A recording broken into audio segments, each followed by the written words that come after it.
Hello everyone and welcome to the 8th episode of the MMA Take Podcast. I want to thank you all for joining me today. I know it's been a while. I've been a little bit busy. I just want to thank you all for the continued support. There's been, our views have been going mad. We've finally been accepted to go on to Spotify. So if you're listening on Spotify, thank you very much. There will be more frequent uploads now, obviously. I just want to review this weekend and what happened. There's been so much news that's been coming out, so I want to get that all out. But I'm not gonna lie, I've been very busy, and two, oh my god, the World Cup has been consuming me. I'm not gonna lie, I've been watching the weirdest and most randomest fucking countries play football or soccer, wherever you're from. So yeah, I've been wasting a lot of time on that. Not gonna lie. But yeah, we did have some fights. But anyway, yeah, thank you all for joining me. And yeah, I suppose let's just crack on. This is going to be a bit of a shorter episode. Obviously, next week we're going to have the behemoth of an episode where we discuss and break down UFC 226 on International Fight Week. That's just always some fun, so we'll get into that. There's a fuck ton of news going on. Bellator and UFC news, so a lot to go on. But nevertheless, this weekend we did have UFC Fight Night 132, which was Donald Cerrone going against Leon Edwards. Now, there's only two fights I really want to break down in this fight podcast. And the first one is the co-main event between Ovin St. Preux and Tyson Pedro. Now, I think this win for fucking OSP was just so big. Now, for those of you that don't know, within the first round, OSP got the a submission within 2 minutes and 54 seconds of the first round. It was a straight armbar. He was in mount. He just got it was pitch perfect, man. It was OSP is known for these amazing submissions, and that was another one. So, so quickly break down the fight. There wasn't much to break down, but in that first few opening, minutes or so, it was Tyson Pedro being the more active, getting his strikes off and really trying to be the aggressor in this fight. And it looked pretty good, to be fair. It looked like he was landing a few, but then as soon as they clinched up, OSP's strength just took over. OSP got into mount, and then from mount, he just sees these things that normal people do not see, and he caught the fucking arm, and boom, straight away, straight armbar from mount. And that's all she wrote. And for Tyson Pedro, this isn't good. He's 7 wins and 2 losses now. And he's only really fought 2 big names in his career. First one being Yair Latifi, and obviously now OSP, and losing to them both. So he can deal with the lower echelons of the 125 light heavyweight division, but as soon as he hits the Latifis and the OSPs, the top 8, top 7s, he has been struggling. And probably best thing for him now is just to go back and get another lower ranked guy, and then hope for a big name guy. But he's still very young. He's only 26 years old. He's a lot of fun to watch, don't get me wrong. He's a good 205er. You can see it there. But 26 years old, he's still got a lot of time, especially in a division like that where you've got the champion of being Daniel Cormier, and he's 39 years old. So he'll be fine. Seriously, he'll be fine. And I think Tyson Pedro will be one to watch in a few years' time, but not right now. At the moment, he's just really struggling with the upper echelon guys. But OSP, on the other hand, really gaining back a bit of just positive movement. Obviously he came off and he beat Lima, Yushin Akami, Corey Anderson, and then lost to Latifi in February early this year, and now comes back and beats Tyson Pedro.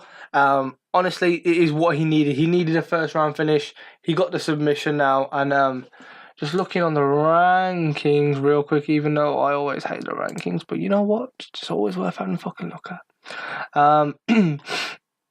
What could be next for big boy OSP? So if you're looking at that now, OSP has already fought Jimmy Manuel, lost. I don't know if he's fought. Has he OSP ever fought Jan Blachowicz? I can't see him. No, I don't think he's ever fought Blachowicz. I think he's ranked 7 at the moment. I think personally, you give him the rematch with Jimmy Manuel. He hasn't got a match lined up anytime soon, so it does make sense to give him that, or give him Jan Blachowicz, who's ranked 5. You know, coming off a win like that, he just came off of an amazing 3-fight win streak. Loses to Latifi, who's probably one of the bigger up and comers in the 205 division.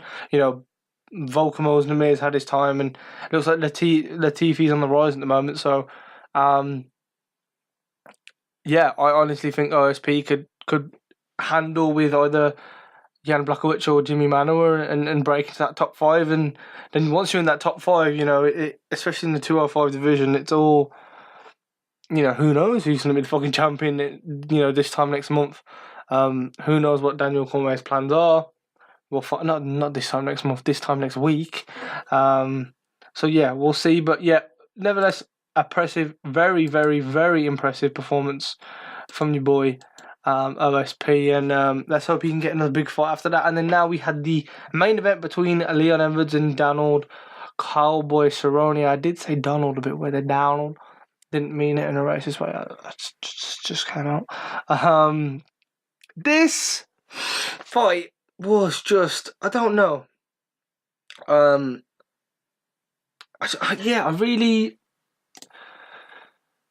not gonna fucking disagree with the outcome, because 1,000,000% Leon won that fight. What I was more shocked about was the performance of Donald Cerrone. It just seemed like, especially within those first 2 rounds, he just wasn't there. He just didn't seem fluid. It didn't seem like he'd warmed up at all. But obviously, anyone that watches that Donald Cowboy Cerrone knows that, especially in, you know, 5-round fights, he always loses the first 2, and then you really see Cowboy kicking in that 3rd, 4th, and 5th round. So yeah, but legit. Personally, I can't go wrong with the decision. Watching it, it was an unanimous decision win to Leon Edwards. I keep doing that, by the way. I keep talking about the fight and then not mentioning the fucking result. I'm presuming that you guys know the results anyway, but fucking, I've got to stop doing that. But anyway, sorry about that. Coughing straight down the mic. Apologise.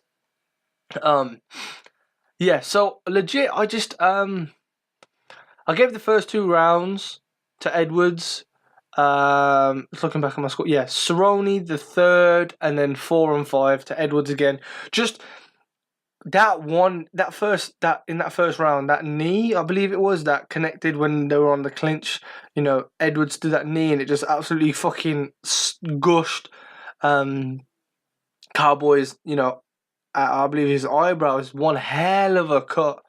I feel like that played a massive part into the fight, more than people expected it to. I feel like it honestly did kind of, you know, obviously you're trying to get into your groove of the fight. You're never the good, you know, Donald Cerrone's never the best in the first 2 rounds. He's trying to get into the groove of the fight, and then he's always constantly fucking wiping the shit out of his eye. You know, the fucking canvas was covered, there's blood everywhere. It was pretty deep cut. I'm sure there was 2 there by the end of the fight. But honestly, by that 3rd round where Cerrone started to, you know, really come into his own, and I believe Cowboy got a takedown in this round, I legit thought, okay, this is we're gonna see Cowboy kicking to his speed now, because Edwards just didn't really look there in that 3rd round compared to what we saw in the first 2. So honestly, at this point, I was thinking, yeah, this is Cowboy's fight now from here. Watch. And then the 4th round happened, and it was like almost somewhat of copy and paste from the first 2 rounds. Edwards just took over again, you know, constantly landing a big kick and a big kicks to the body. You could tell they were hurting. They were making that horrible, like, slapping, gushing noise every time. It just boom, boom to the body. You could hear it, you could feel it.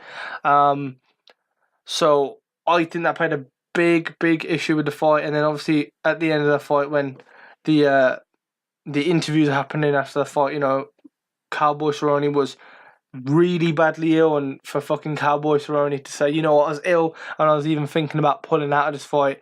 Fucking hell, this is Cowboy we're talking about. He must have been pretty fucked up. Fair play to him for taking the fight. Honestly, I don't think he even cares about rankings or being the belt. He just likes fighting. It is Donald Cowboy Cerrone. It just is what it is. He loves to fight. He's not looking for a belt. And yeah, he just loves fighting. So in terms of what's next for Cowboy, honestly, I hope he takes a bit of time off. He fights so often. But just take a bit of time off, enjoy life, enjoy summer, and just fight at the end of the year. Personally, you know, he just loves fighting too much. Watching like 4 weeks, it'll come up fucking Donald Cerrone versus fucking whoever the fuck in fucking UFC fucking China, because he loves taking these abroad fights. Yeah, let's go Singapore, let's go Germany, Poland, wherever the fuck he fought Darren Till. But you know, fair play and nothing but respect for fucking Cerrone. It's Cerrone, for God's sake. But in terms of you know, Leon Edwards and his performance was good, but there wasn't really anything that made me go, shit, wow. Like when I saw Darren Till for the first time in that Cowboy fight, I was like, holy shit, okay, this kid has something, you know, and I just couldn't see it. Maybe Leon Edwards needs another big fight for us to see it. You know, the only big name he's fought, bar Daniel Cowboy Cerrone, was Kamaru Usman. That was in 2015, and he lost a decision then. That was a long time ago. So 2015, was it 2018 now? Fuck, that was a long time ago. Honestly, he called out, I believe it was Jorge Masvidal after the fight. That fight makes a lot of sense. You know, Leon Edwards is now, this is the updated rankings after the weekend, so, you know, Leon's ranked 11, Jorge Masvidal 9. It does make sense. Either Neil Magny or Jorge Masvidal. Either or, I think they're going to be big. And I'm an English guy. I'm English. I support all the English fighters I've got. Obviously, I love Leon Edwards, obviously, but, you know, being realistic, Neil Magny and Jorge Masvidal are not easy fights at all. It does make a lot of sense for them to fight him next. Obviously, one of the two. But fuck, that's not an easy fight at all. 100%, that's not an easy fight. Jorge just amazing on his feet. He just grinds out. Neil Magny, much of an all rounder. You know. Yeah, I think they are two very, very, very tough fights. Even though I just said very, I meant very tough fights for Leon Edwards. We'll see what he gets next, but yeah, if he gets Jorge or Neil, it's not going to be the easiest of fights. But yeah, that was it really for fights. Normally we break these down for a while, but there was only really 2 fights to really talk about, and one fight lasted about 2 minutes. So yeah, so that was that. Obviously, no fights this weekend. Yeah, no fights this weekend, but obviously we had we've got the big week next week, so obviously everyone's very much excited for that. But we have a fair bit of news. So I'm going to talk about all the Bellator stuff, because instead of me going Bellator, UFC, Bellator, I'm going to talk about all the Bellator stuff first, and then we'll crack on into the UFC news. So first things first, former UFC champ Lyoto Machida signs a multi-fight deal with Bellator. I believe he's going to be fighting in the 205 division, and at the moment that's what Ryan Bader's champion in that division. So or he can even be an alternate for the heavyweight Grand Prix. And I've seen that fucking Ryan Bader's in there. Why wouldn't imagine Lyoto Machida being an alternate in the heavyweight Grand Prix? Honestly, for Lyoto Machida to go to Bellator is one of the best things he could do at this point in his career. He's still very much fantastic. You know, I'm sure he won his last fight in the UFC. Let me double check. I don't want to fuck this up, but I am so sure. Hold on, where is it? Come on, search for fuck's sake. Come on, Lyoto. Where you at? Why is it so fucking hard to find someone's name? Oh, shit. I meant to type in fighters. I don't know how to use fucking Google, clearly. Right, there we go. Lyoto Machida. Yeah, he just beat Eric Anders and Vitor Belfort. So, he's still winning fights. He just won that Vitor Belfort fight, UFC 224? That was, in May? Early this year. The fights he could potentially have in Bellator, you're forgetting that he's getting his sponsorships back. It's Lyoto Machida, one of the biggest names in the sport. He'll have no issues getting big sponsors. The Ryan Bader, going to heavy. Oh, there's just so many fights I want to see. Honestly, it's fantastic for him to make that move to Bellator. Phenomenal. Next, we have a new Grand Prix that's been announced. So there's an 8-man Bellator welterweight Grand Prix to begin on September 29th. 5 fighters have been included, which are obviously Rory McDonald, Michael Van Page, Paul Daly, Lima. What's Lima's fucking first name? Douglas Lima. Fucking, how did I fuck that up? Douglas Lima. And also some Russian guy that I do not know. His name is Koreshakov? No idea. But yeah. Andrei Koreshakov. Yeah, Andrei Koreshakov. Don't know who that is, but obviously the 4 other people, big fucking names. You got former champ there, Lima, MVP, and obviously Paul Daly. Need to fucking fight. Have they hated each other for all of their lives now and they haven't had a fight yet? Oh, come on. Need that fight ASAP. So yeah, this is great news. It kind of confused me a little bit because then, earlier in the week earlier in the week, or even this week, there was a big press conference for Bellator. They had like a partnership with Dyson or something, some form of media streaming in the US. It's not for anywhere else, but it's in the US. I think there's a few countries bar mine, so that's phenomenal.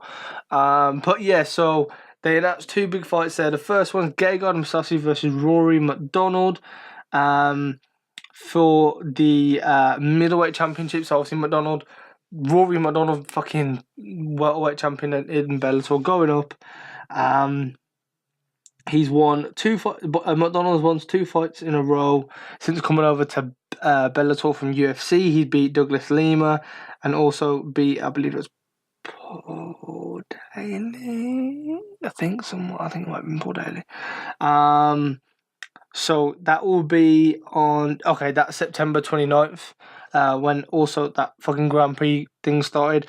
Also on September 29th, we've been given Rampage versus Wanderlei Silva 4. Why? I don't know. Do I care?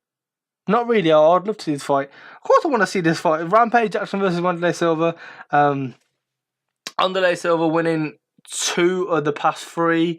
So obviously Rampage kind of needs to win this fight to make it any more decent or to give it any edge. So honestly, I'm not going to say no to this fight. Yeah, fuck it, why not? You're both on steroids, you both do a bit of shit. It's going to be fun as fuck.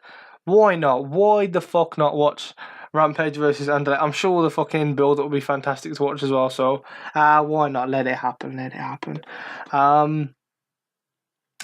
And is that all the Bellator stuff? And that is all the Bellator stuff. So then we had 3 major fights, or 3 big fights really named for this week. So earlier this week it was announced that Andrei Arlovsky versus Shamil, fuck's sake, Ubadagimahimov, no idea who that is, has been added to UFC Moscow on September 15th. Now, Andrei Arlovsky just coming off of the lost to Tai Tuivasa at the last pay-per-view, so he's clearly looking to make a big, quick turnaround. This Abugumumagov is ranked 13th, and Arlovsky ranked 11th. I'm not trying to be disrespectful. This guy's name is fucking hard to say. But yeah, so that'll be an interesting fight. Andrei Arlovsky taking a quick turnaround. Why? I have no idea. They never normally work out to plan, but fuck it, leave him to it. Hope it works well. And that UFC Moscow card looking kind of decent. I believe. Oh no, it's not the. Okay, you know what? I lied. I'm getting confused between that one and UFC Hamburg in Germany. That Hamburg card looks low key pretty interesting, but yeah. Next fight announced we have is a barn burner. It hasn't been announced, but it is in the works, and holy fucking shit! Yes, please give me this fight. So there's gonna be a title eliminator fight in the women's strawweight belt division versus number 2 ranked Jessica, the fucking Pitbull Andrade. That is not her nickname, but it is her nickname for me. She's a beast. Versus number 4 ranked Karolina Kowalkiewicz. Oh, please give me this fight. It's targeted for UFC 228, which is in September, so a while away yet. Jessica Andrade, currently 5-1 in the UFC 50-pound women's division. The only loss coming in a championship fight against former champion Joanna Jędrzejczyk. So, since losing that fight, I believe that was in May 2017, so about a year ago, she's been 2-0, wins two very convincing wins against Tisha Torres and Claudia Gadelha to beat those two women off the bounce. Jessica Andrade. Personally, I would have given her the belt title shot anyway against Rose, but okay, if they want to do a fucking, a title eliminator, potentially could be a phenomenal women's fight, one of the best we're going to see in this year potentially. I'm all down, 100%. Sign me the fuck up.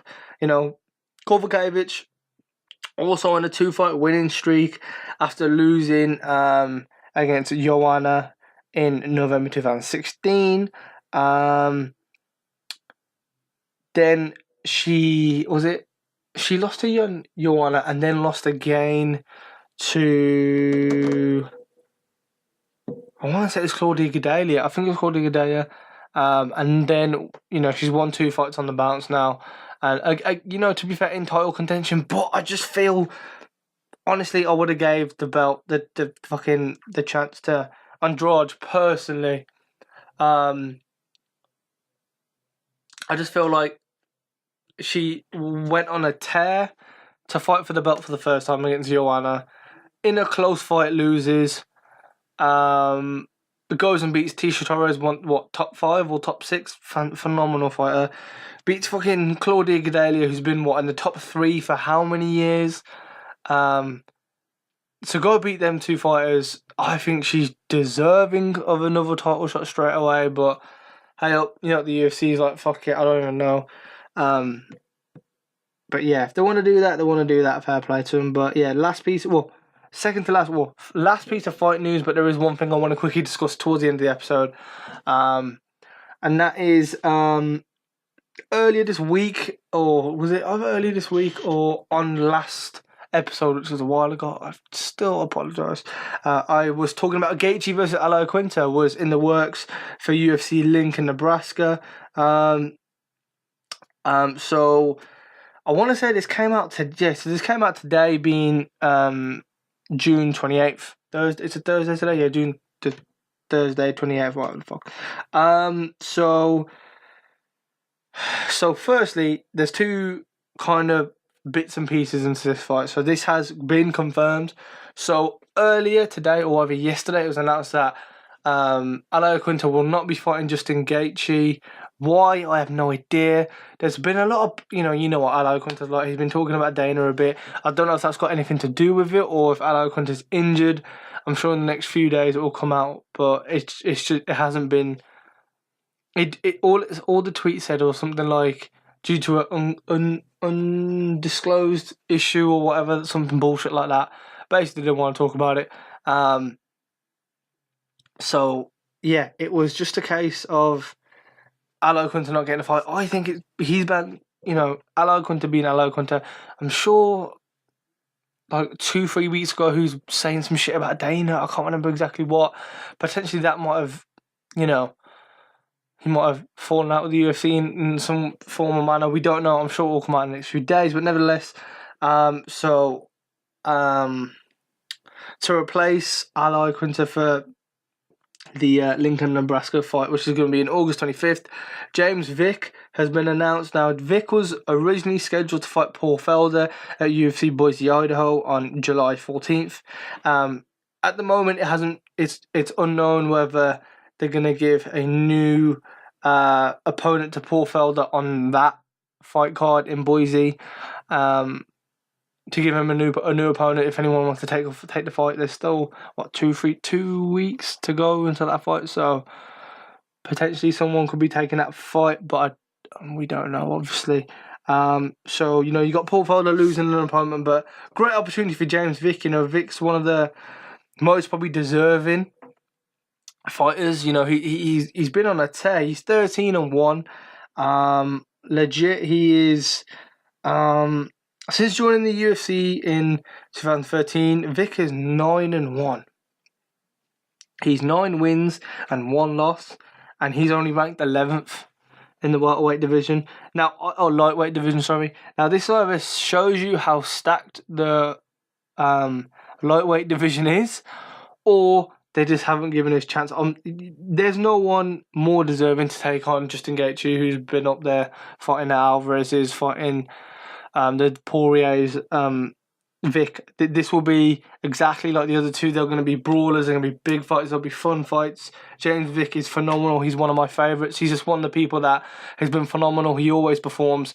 He always gets the win. He always, most of the time gets the finish, whether that be submission or knockout, and just never seems to get into the top 10 or even, progress up the rankings somehow. But he's finally getting his shot. I personally think Vick is going to take this opportunity with both hands, and I think he will be beating Gaethje. Gaethje's just on the downfall. The way he fights I love watching it, but it's just so sad to see him lose because he puts it all on the line. But his fighting style is just not.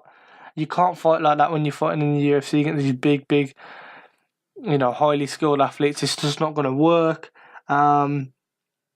So Vick is taking that opportunity. Personally, I think that's James Vick all day. He's been begging for an opportunity like this, and I think he will be taking it out with 2 hands, and he'll be beating Justin Gaethje. Not easily, but it is a win nevertheless. But that's the thing I want to quickly talk about. What a shit show in terms of pay-per-view buys UFC 225 was. I want to quickly Google it, but honestly, what the fuck is going on with the world? So it's kind of not been announced, but it's been reported absolutely everywhere that first it was announced on June 13th, which is about a week or two ago, that UFC 225 only did under 150,000 pay-per-view buys, and then it came out like a few days later. It was incorrect somehow, and it actually did 250,000 pay-per-view buys, which is still pretty fucking low, seeing how stacked that card was. You had... I know he's not a big name, but Punk. Yeah, Punk, okay. You had Robert Whittaker, Yoel Romero, 2 phenomenal fight. RDA versus Colby Covington. Maybe this just shows that Colby's shit-talking doesn't work and he just isn't a pay-per-view draw. The whole fucking fight card was phenomenal. You had Benavidez, you had Sergio Pettis, you had fucking Curtis Blades, you had fucking Alistair Overeem, you had so many big names. But don't forget, this is only the pay-per-view buys. Most likely people would ended up just watching the prelims and then thought, fuck the main card. But even the main card itself, what was it? It was Yoel Romero, Robert Whittaker, RDA, and fucking Colby Covington, Jackson Punk, Taito Uvasa versus Andrei Arlovsky. Yeah, I can't remember.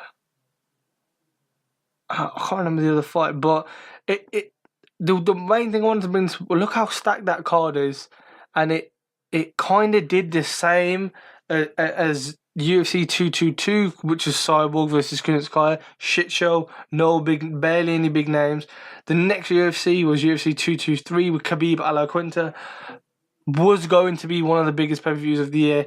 It just didn't happen because of injuries and bullshit like that. But it did about that much, and it just shows.